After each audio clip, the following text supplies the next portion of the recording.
para segurar a arca, pois os bois tropeçavam. Então acendeu-se a ira do Senhor contra Uzá e o feriu, por ter estendido a sua mão à arca, e morreu ali perante Deus. Agora olha o sentimento de Davi. Diga comigo, e Davi se encheu de quê? De quê, gente? Porque o Senhor houvesse aberto brecha em Uzá, pelo que chamou aquele lugar Pérez Uzá até o dia. E naquele dia temeu Davi ao Senhor, dizendo: como trarei a minha arca de Deus? Verso 13. Pelo que Davi não trouxe a arca a si, a cidade de Davi, porém a fez retirar a casa de Obed de Gate.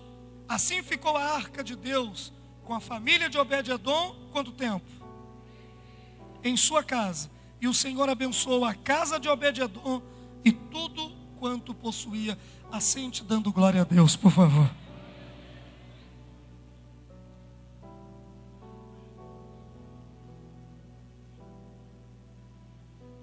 Depois de 7 anos que o rei Davi está reinando em Hebrom, finalmente ele vai reinar sobre Jerusalém. Mas quando Davi se prepara para reinar sobre Jerusalém, ele faz uma pergunta.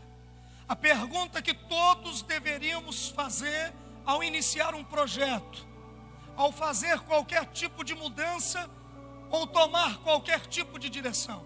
A pergunta de Davi é essa: aonde está a presença de Deus? Pergunta para o seu irmão: aonde está a presença de Deus? A presença de Deus era representada pela arca da aliança. E Davi pergunta: onde está a presença de Deus?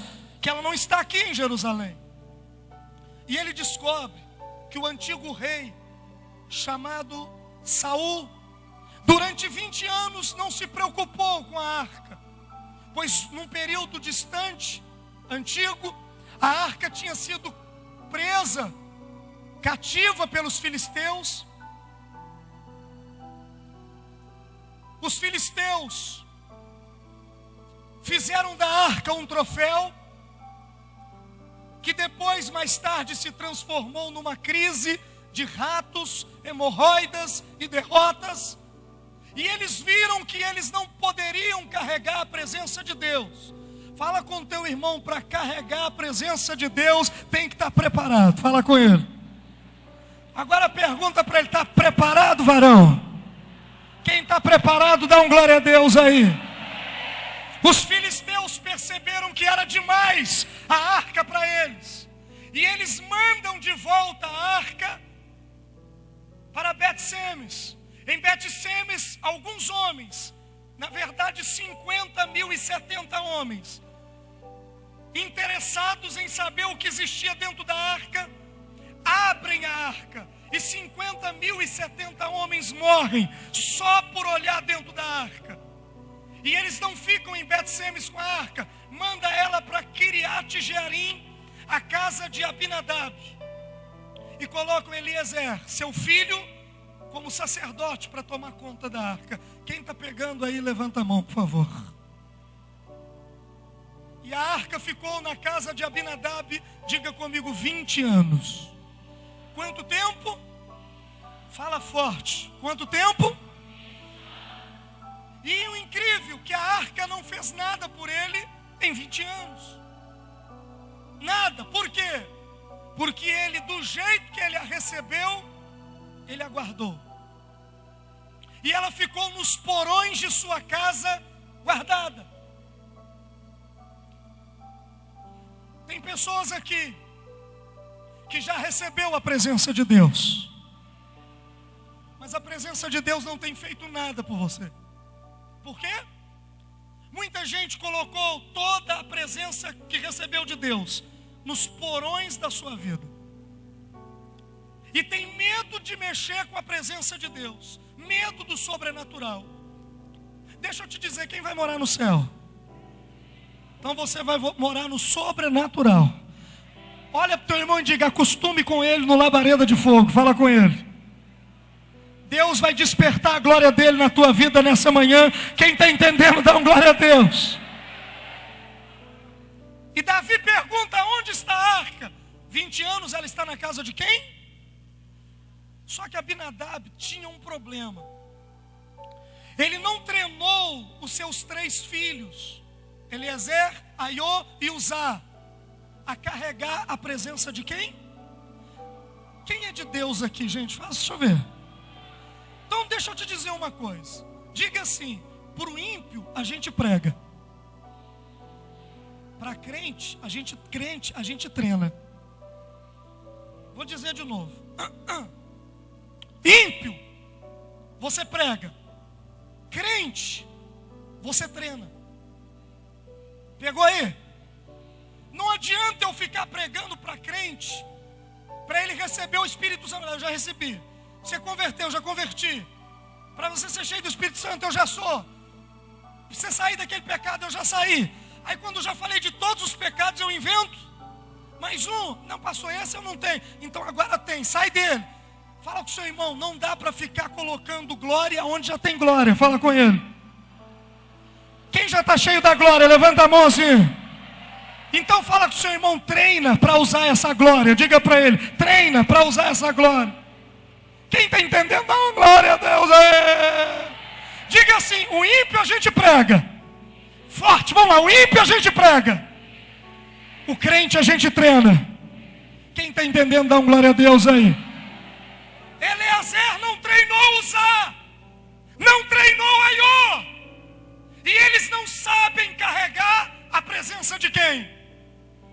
Davi manda buscar a arca, e ele pergunta assim: como que a arca chegou aqui? Davi não conta, gente, ele estava eufórico. Ele reuniu 30 mil pessoas de Israel numa festa maravilhosa para trazer a arca para Jerusalém. Ele não estava pensando em detalhes, em regras. O sacerdote deveria citar e ditar as regras. Quem está entendendo? Só que a Bíblia diz que eles dizem assim: a arca chegou aqui num carro de boi. Davi falou assim: eu vou fazer o melhor carro de boi. E ele fez o melhor carro de boi, pegou os melhores bois e colocou a arca em cima de um carro. Fala com o seu irmão: vai dar problema. Vai ou não vai, gente? Porque a arca, a glória de Deus não foi feita para ser carregada por bois. Ela foi feita para ser carregada por sacerdotes. Filisteu não tinha sacerdote, mas os hebreus tinham sacerdotes. Fala com o teu irmão: a gente não precisa de boi, porque aqui tem sacerdote. Se tem, levanta a mão e faz barulho aí, deixa eu ver. Aqui a arca não vai ser levada por boi. Agora deixa eu te dizer, por que eles usaram os bois quando Deus queria o sacerdote? A gente às vezes tem esse problema. Deus quer usar o sacerdote, a gente quer que Deus use os bois. Deus quer usar um e a gente acha que Deus quer usar o outro. Deus quer manifestar o poder dele através de um e a gente fica vidrando: não, aquele lá é que é bom, aquele lá é que vai fazer o trabalho. Fala com o seu irmão: para com isso, cara. Fala com ele. Deus quer te usar. Fala com ele: Deus quer usar é você. Quem está entendendo, dá um glória a Deus aí. Mas sabe qual que é o problema do sacerdote? Lá em Levítico, a Bíblia diz assim, que o sacerdote, para ele carregar a presença de Deus, ele não podia ter alguns problemas, alguns defeitos. Sabe por que tem gente que prefere que o boi carregue a arca e não ele? Porque ele tem alguns defeitos na vida dele que sacerdote não pode ter. Fala com o seu irmão: sacerdote não pode ter. Fala com ele. Deixa eu te mostrar isso rápido. Levítico 21 diz assim, olha só. Levítico 21. Quem quer carregar a glória de Deus aí? Então diga assim: com esses defeitos você não pode. Você não vai poder. Levítico 21, 16.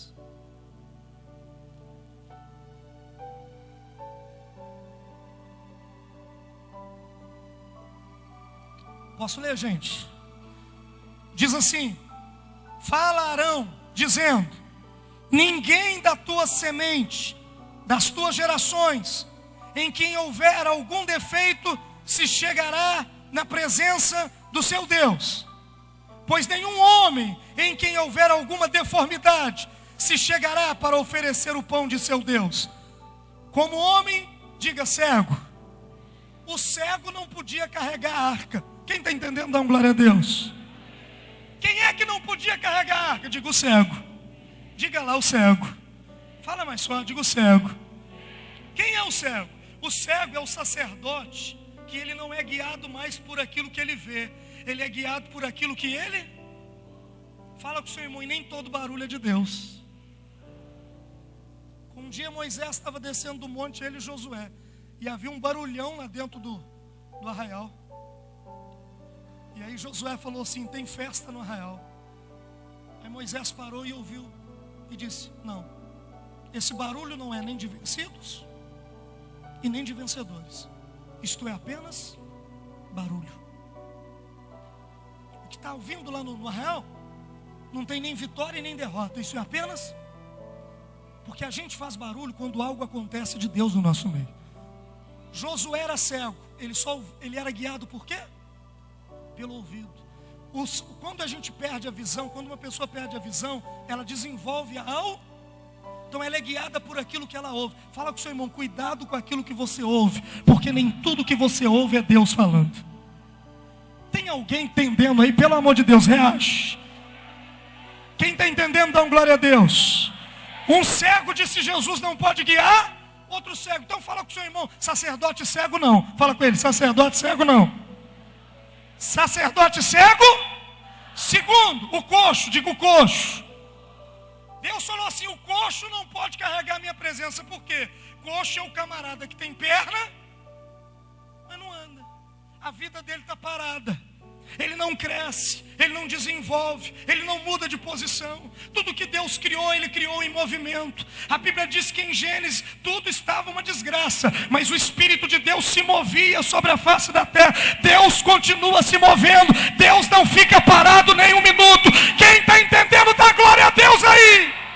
Agora o coxo tem perna, mas o cara não anda. Ele está igualzinho o dia que ele converteu. A vida espiritual dele está parada. Os relacionamentos dele estão parados. Fala com o seu irmão, movimenta, meu irmão. Quem está entendendo? Quem quer carregar a presença de Deus? Coxo não, diga coxo não. Segundo, o narigudo, diga o narigudo. Está aqui, ó, não estou inventando, está aqui. Levítico diz: o narigudo, ou o camarada de rosto mutilado, não pode carregar a presença de quem? Não pode carregar a presença de quem? Por que narigudo? Fala com o seu irmão, olha o tamanho, por favor. Pode ficar à vontade, olha o tamanho. É ou não? Narigudo. Narigudo aqui é o cara que mete o nariz em tudo. Fala com o seu irmão, você mete o nariz em tudo, meu irmão? Você gosta de dar narigada em tudo na vida? Você não vai conseguir carregar a presença de quem? Agora, a tradução diz assim, tem outra tradução que diz rosto mutilado. Diga rosto mutilado. Rosto representa o quê? Ó, eu estou falando do cara que não pode carregar a presença de quem? E aí ele manda nos bois. O cara de rosto. Quem hoje, antes de vir para o Labareda, deu um grau antes de vir para cá? Levanta a mão. Tem alguém que veio para cá sem olhar no espelho? Sabe por quê? Diga assim, meu rosto, minha identidade. Fala forte, diga meu rosto. Rosto significa o quê? Rosto mutilado é o camarada que já perdeu a sua. Não tem identidade. O cara não sabe quem ele é. Ele fica, qual é, qual foi, o que é que há. O que você está fazendo aqui? Não sei. Para onde você vai? Nem imagino. De onde você veio? Da minha mãe. O cara não tem identidade. Fala com o seu irmão, você nasceu para fazer um trem, meu irmão. Fala com ele. Faça o trem que você nasceu para fazer. Quem está entendendo, dá um glória a Deus aí. Por exemplo, tem gente que ele muda conforme a moda. A moda fez o cabelo assim, vamos fazer assim. Por exemplo, eu me converti numa época que fazer tatuagem era um negócio sério. A gente não fazia, porque a gente não pode marcar o corpo da gente. Eu aprendi isso na escola dominical em Levítico. Não pode. Hoje o pessoal faz e ainda diz porque fez. Ele diz: eu sou como Jesus, que vai vir tatuado, escrito Rei dos Reis. Eu não entendo. Fala com o seu irmão: eu não entendo. O que é pecado ontem, para os nossos pais, continua sendo pecado hoje. E a minha identidade não vai mudar. Quem não vai mudar, dá glória aí. Não vai. Não vou mudar. Então, o cara de rosto mutilado é quem perdeu a identidade. Deus diz: esse não vai carregar a minha presença. Olha quem você é, o que você virou, cara. Olha o que você pensava e o que você está pensando hoje. Quem perde a identidade não pode carregar a presença. E ali vai falando de um monte de defeito que eu vou parar aqui. Se você quiser, você compra o DVD. Um monte de coisa. Por exemplo, o sarnento. Fala com o seu irmão: sarnento não pode. O anão não pode. O sarnento por quê? Fala com o seu irmão assim: sarna pega. Pega ou não pega? Pergunta para o seu irmão: tem algum sarnento aqui? Se você sentar perto de um sarnento na igreja, todos os defeitos que ele tem vai passar para você. Passa ou não passa? A resmungança, a chatice dele pega. E Deus falou assim: sarnento na minha presença, não. Anão na minha presença, não. Porque tudo que nasceu para crescer e nasceu para produzir fruto. Quem não cresce está com defeito genético na sua alma. Quem está entendendo, dá glória a Deus aí. Fala com seu irmão: cresce e aparece, meu irmão. Tem que crescer. Quem vai crescer diante de Deus, levanta as duas mãos e dá glória aí. Tem que crescer. Se não crescer, não pode. Então, para ser sacerdote, não pode ter alguns defeitos. Quem está me entendendo? O homem de membros demasiadamente grandes. Sabe o que é esse? O camarada com membros demasiadamente grandes é o camarada desequilibrado. Os membros dele são grandes, então ele fica desequilibrado. Fala com seu irmão: você é equilibrado ou você...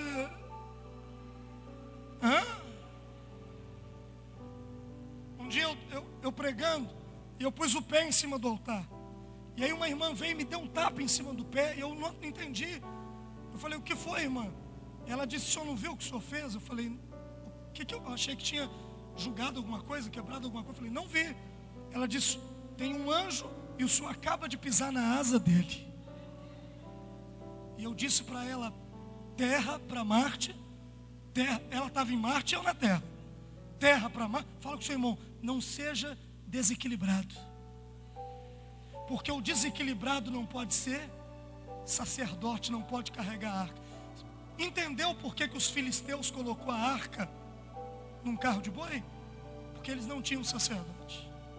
Agora deixa eu perguntar: a glória de Deus vai precisar ser carregada por bois aqui nessa manhã? Tem sacerdote? Se tem, joga as duas mãos para cima e faz barulho. Tem sacerdote?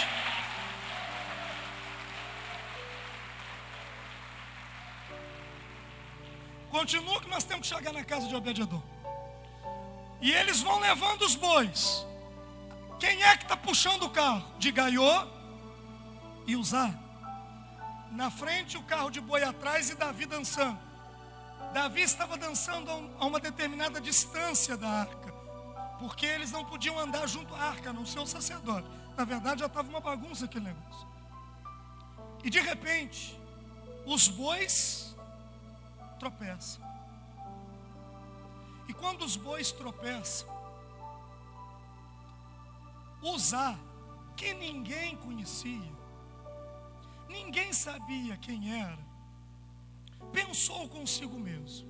Esse é um versículo de muita controvérsia, porque alguns dizem ele foi ajudar, a intenção era boa. Deixa eu te explicar uma coisa. Quando a arca vai tombando, quem pensa rápido aqui? Deixa eu ver. Pensa rápido. Pá! Quem pensa? Uzá pensava rápido. Ele pá! Quando ele viu a arca virando, ele falou: A arca vai cair. A arca representa a glória de Deus. E ele lembrou de todas as vitórias da arca. E ele disse: o cara que segura a arca entra dentro da história. E o que eu vou fazer? Eu vou segurar a arca e eu vou ser conhecido na história como o homem que segurou a glória de Deus. Deus viu. Fala com seu irmão: Deus viu. Ninguém viu, Deus viu. E olha por que Deus viu. Quando ele põe a mão na arca, segundo os nossos sábios, Deus fez uma rotura nele. Faz assim, daqui até aqui. E sabe o que aconteceu? O coração dele se descolou do peito. O intestino, rins, fígado, todos os órgãos internos dele saiu para fora. Sabe o que Deus estava dizendo? Eu estou mostrando para vocês o que tem no interior desse camarada. Eu estou colocando para fora as intenções mais profundas desse cara. E tudo que estava dentro dele veio para fora. O pessoal achou, inclusive Davi, que ele estava fazendo uma boa ação. Mas Deus viu que ele queria pular para dentro da história como um homem que segurou a glória de Deus. E fala com o seu irmão: você não vai ser esse homem. Porque a glória de Deus tem vida própria. Ela se move e se manifesta onde quer. Você já pensou que Deus queria que o carro tropeçasse, a arca caísse e não batesse no chão? Ia ser mais um versículo da história que a gente ia pregar sobre ele. E a arca caiu e ficou flutuando no chão. E Deus a segurou. Não podia? O camarada atrapalhou os planos de Deus querendo entrar na história. E Deus o fere, como vai ferir qualquer pessoa que tentar tirar a glória dele. A glória é dele. Quem acredita que é dele, só dele, faça barulho aí! Estou chegando. Davi olha para aquele estrago todo e a alegria de Davi vai embora. Ele não tem mais alegria. Ele diz: como eu poderei levar a arca para onde? Para minha casa, eu tenho filho. Se matou Uzá, vai matar meus filhos. E ele chama um sacerdote e diz: e aí, sacerdote, encara a missão de levar a arca. Ele falou: não, Davi, vai dar não. Ele chama um soldado e diz: soldado, dá para você puxar o carro? Não vai dar não. O senhor é rei, mas não vai dar para brincar com Deus não. E ninguém que está ali quer conduzir o carro ou guardar a arca, porque Davi diz: eu não vou guardar. Quem está entendendo? De repente eles olham para a beirada da estrada. Quem estava lá? Um homem chamado Obed, aproveitando a comitiva para pedir esmola. Porque ele morava, diga, à beira do caminho. Aonde ele morava? Como que ele se chamava? Obed Edom. Obed, olha para mim, diga Obed. Isso significa escravo. Edom, denota-se que ele era edomita. Ele era parente de Esaú, que se transformou num povo inimigo de Israel. E a Bíblia coloca uma outra palavrinha, dizendo, de Gate. Gate, tem duas Gates na Bíblia. Gate-Rimon e Gate, a famosa Gate, cidade de Golias, os filisteus. O cara tem duas linhas de pensamento, pensa do jeito que você quiser. A primeira linha diz que ele era sacerdote de Gate-Rimon. Mas o que um sacerdote de Gate-Rimon está fazendo da beira do caminho nos dias do rei Davi pedindo esmola? Não sei. Mas como é que o senhor sabe que ele estava pedindo esmola? Porque a Bíblia diz que ele morava à beira do caminho. Quem fica à beira do caminho, lembra de Bartimeu? Ele ficava onde? Fazendo o quê? Lembra de Tamar, não é isso? Que era prostituta, que se vestiu como prostituta. Ela ficou aonde? Na beira do caminho. Então na beira do caminho ficava cegos, mendigos, aleijados e prostitutas. Para pedir o quê? Esmola. E ele morava onde? Na beira do caminho. Se era sacerdote, o que esse cara estava fazendo ali? Segundo, Dizem que ele era de Gat, sim, cidade dos filisteus, que ele era parente de Golias, que em uma de suas guerras exilou-se em Israel e ficou morando ali. E ninguém o amava, ele era desprezado, ninguém tinha admiração por ele. Por isso, ele morava à beira do caminho, ele e sua esposa. Quem está me entendendo, levanta a mão e dá um glória a Deus. Davi olha para o lado e diz: vamos levar a arca para onde? Emergencialmente, vamos levá-la para a casa de quem? De Obed-edom. Agora deixa o pregador falar. Pode o pregador falar agora? Que agora eu vou pregar para você os benefícios da presença de Deus na casa de um ímpio, ou de alguém que já havia